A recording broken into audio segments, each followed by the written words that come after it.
Hey guys. So, I'm just gonna be transparent. This is gonna be a rough one for me, but I'm gonna share it with you. So I've briefly talked in my previous blogs about my mom, my biological mother, and of course, I was the youngest of four boys, and then me. Growing up, I never really had a strong relationship with my mother. And I like to attribute that to the fact that she had a terrible relationship with her mom. So growing up for me, you gotta remember the first 8 years, I was sexually molested by my brothers. So I grew up knowing that I was supposed to be Lane Anthony, that my mom never really intended to have a girl. She never wanted a girl. Yet here I was. And my dad,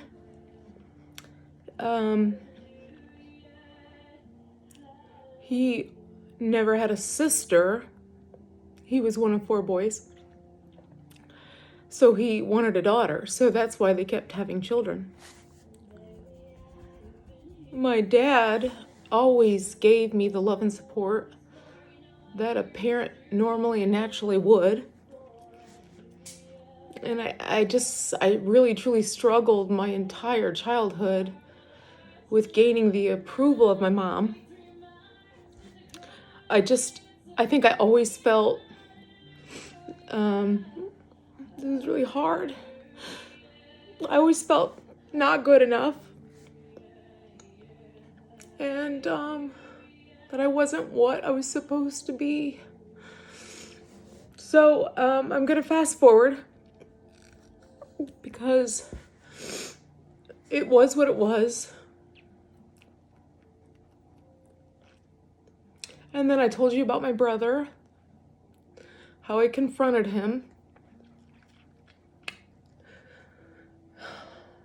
And I told him how I wouldn't shoot him here. I'd shoot him between his legs. So when he gave love, he thought of me first. And then he'd know what my life was like, living with that sexual abuse. And then, of course, he killed himself, which just further hindered my relationship with my mom. So, and I always figured that, the relationship was severed permanently.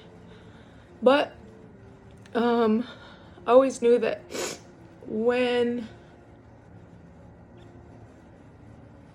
it came time for her to pass, that my brother, my next oldest brother that's living, which is her second born, my oldest brother Jim is my father's son, not my mother's. My mother gave birth to 3 boys and myself. So her oldest child is the one that killed himself. So the next one in line, I got the phone call the end of October, 1st of November, that she wasn't doing good. She was in a nursing home. She was living independent living, but she was in the hospital, not doing well, failing. And of course, my brother was clear down in South Mississippi, and he couldn't just drop everything and fly up. So, of course, I stepped up, and I can remember going into the nursing home where she lived and asking for a room. And of course, they wanted to know who I was. And of course, I said I was her daughter. And I had one nurse say, "I don't think I've heard her talk about you." That hurt.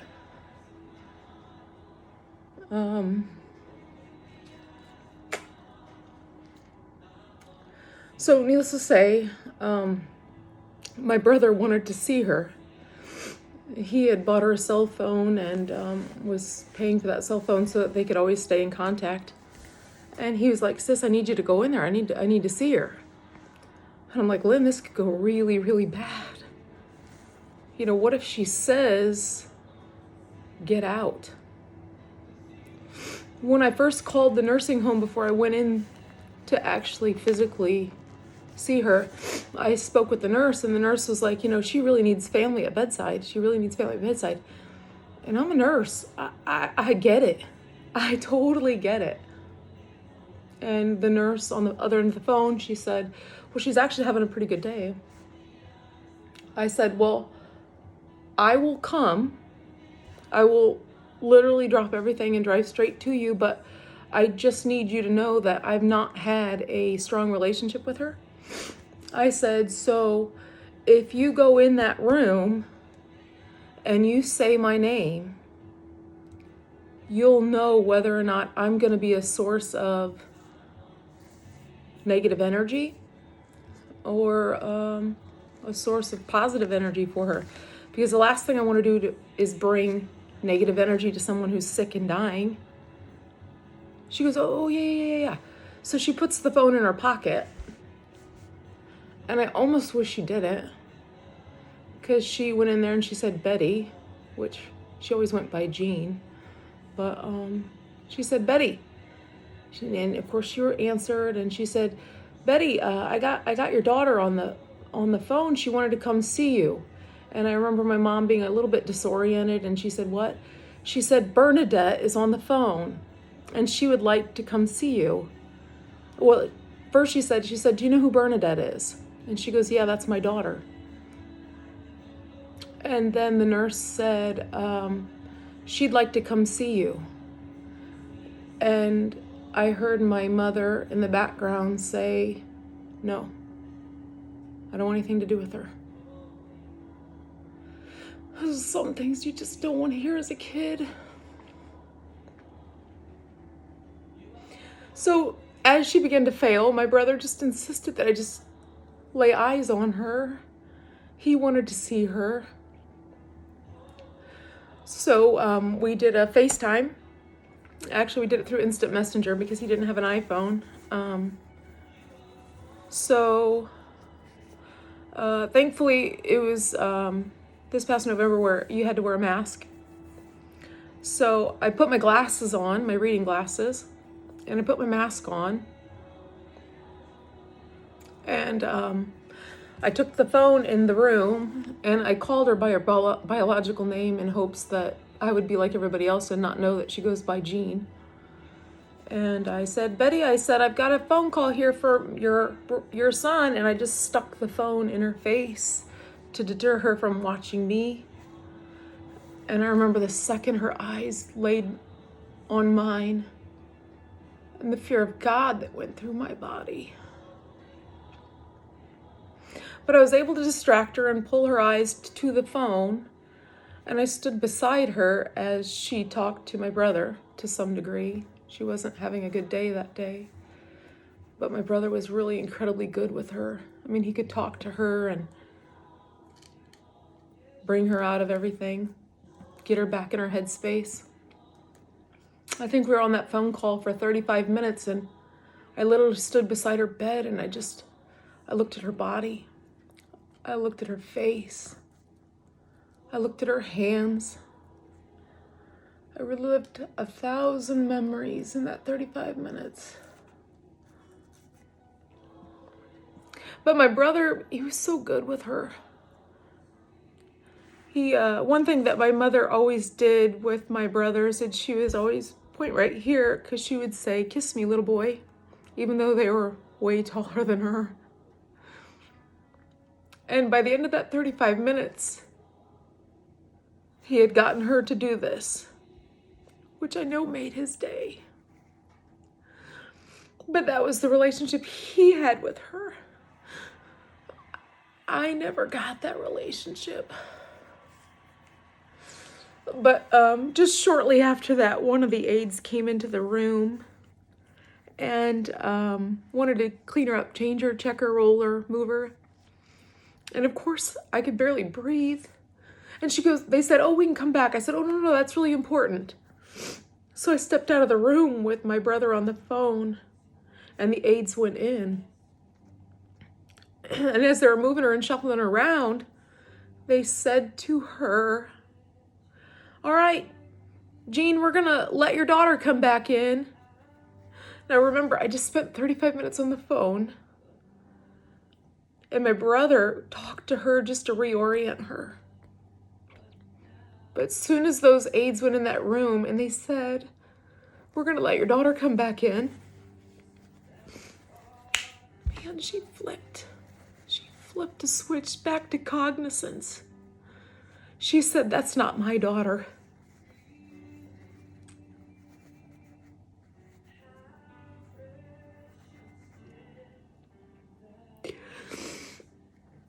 And then I had to tell my brother, I can't go back in. Now she's looking for me. It's one thing to hear her say to someone else that you're not mine. It's another thing when your parent looks you in the face and says it.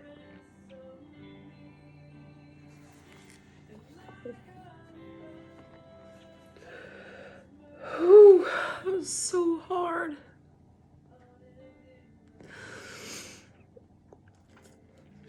The month of November was incredibly hard for me because I had to process all these old memories, the feeling of not being good enough. When I was 19 and I got pregnant, of course I probably fitted the mold that she had for me. When I was 22, through the grace of God, I got accepted for a loan to buy a house. I had one built, it was brand new. When she came over to see it the first time, it was the wrong color. When I got my nursing license, she told me I should have been a doctor.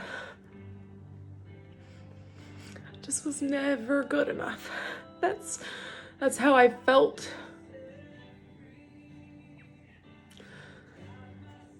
Whew. So, in the process of her body failing and her dying, I had to go through her living space in the assisted living. When I walked in, it was so cluttered. It just reminded me of childhood. She was a terrible back rat. Terrible back rat. But my mom was a seamstress. And she was a really good seamstress. I mean, she could take a pattern and make it anything. She later started really getting into quilting. She made some amazing quilts. One in which she just literally stitched by hand. So, in her will that she left, she wanted everything to go to my brother Lynn, that was the oldest of her living children, which I was fine with. And then, my brother, he was like, sis, is there anything you want? And I was like, man, I don't think so. I don't, because I can barely process the memories I have, let alone to take something that brings that memory back. But then I thought to myself, you know what?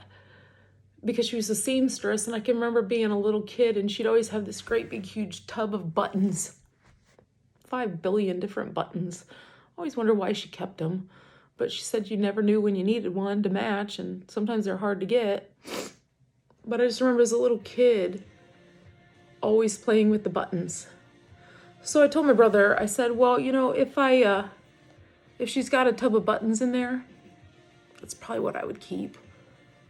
Because that was happy memories for me. So, when she passed, they called me to tell me. And I went to the funeral home and made the arrangements. It was important to me that I did not repeat the anger that I did with my brother. Because remember, I bared my soul and I got kids experiment instead of I'm sorry. And I said powerful words that ended his life. So I knew in her death, I could not do that. And I wanted to honor her as my mother who gave me life. So I made those funeral arrangements as if she was the best woman in the whole world. My mom was a gardener. She loved flowers. I made sure she had the largest spread on her casket. And then I reached out to EAP, which is Employee Assistance Program. A lot of places have it for counseling.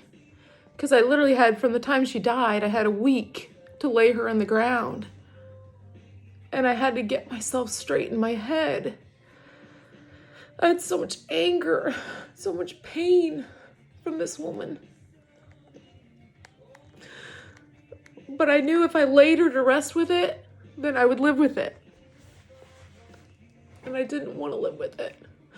I've already lived with it too long.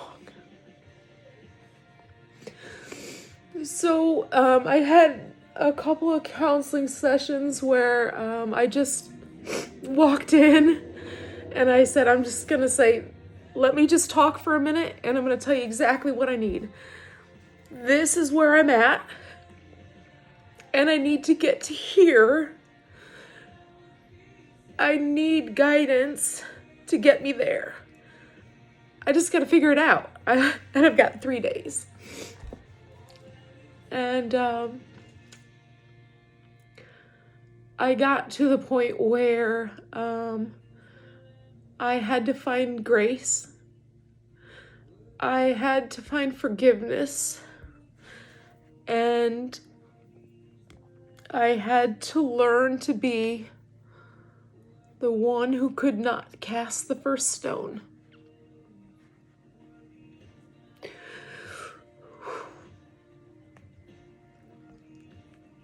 So, at her funeral, I displayed her incredible works of art, which were quilts everywhere. And I felt good about that. And then I decided to talk for her. And I laid out how she was an amazing seamstress, very gifted and talented.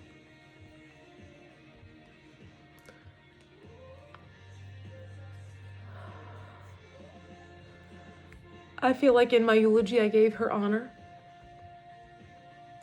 And then when the service was over, I had to have my time with her. Which, when someone is so hard on you, it's incredibly hard to stand beside them in life and in death. But I looked at her and I told her that I forgive her. I told her that I think the way she raised me was terrible. I told her that it hurt. I told her that I deserved love. And I told her that I think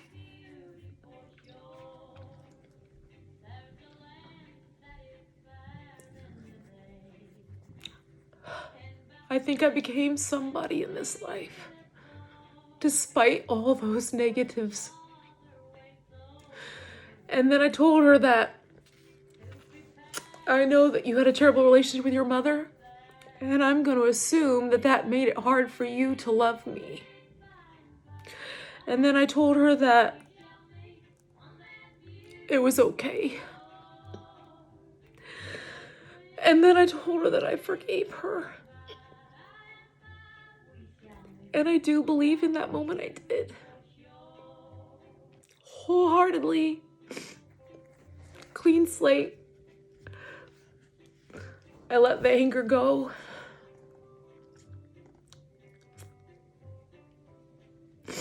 And then we closed that casket. And then, before they actually closed the casket, my brother that killed himself, she had been carrying his ashes. He was cremated.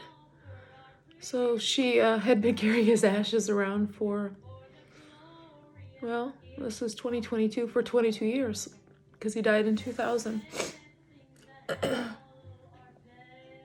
So they put his ashes in her casket as she wanted. And I laid them both to rest. So we fast forward to where I am right now. So my home here in Port Ellsworth is beautiful. Now, my apartment that I'm in right now is used to be a garage, and they converted it into a beautiful one-bedroom apartment. But needless to say, the gravel on the outside was full of screws and nails and bolts. Lots of things that'll pop a tire. And I'm an outdoorsy person. So, of course, I was out there pulling weeds and picking up screws. And I'm telling you, I've probably picked up 200 nails and screws. A lot. From this 2-car garage area. But,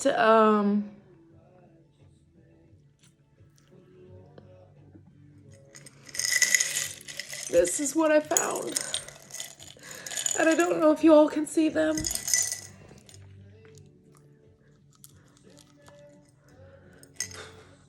These are buttons.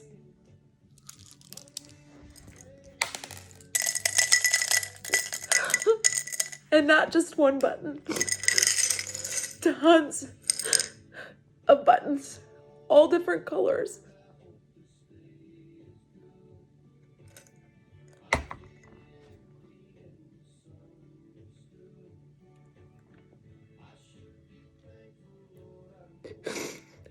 I think I'm where I'm supposed to be.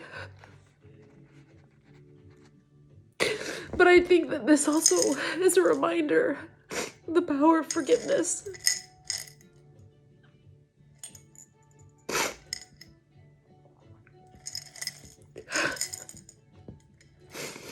Is this her way of saying, it's okay, I love you? I like to think so.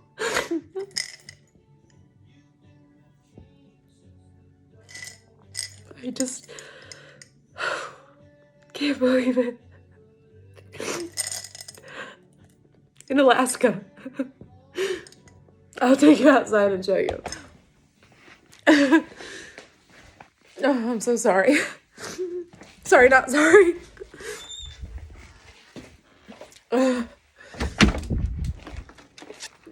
So this is where the gravel, and this was a garage. That's now my home. And in the gravel, right there, is where I found that whole jar full of buttons. So, I suppose this lesson is in forgiveness and the power of words, the power of prayer.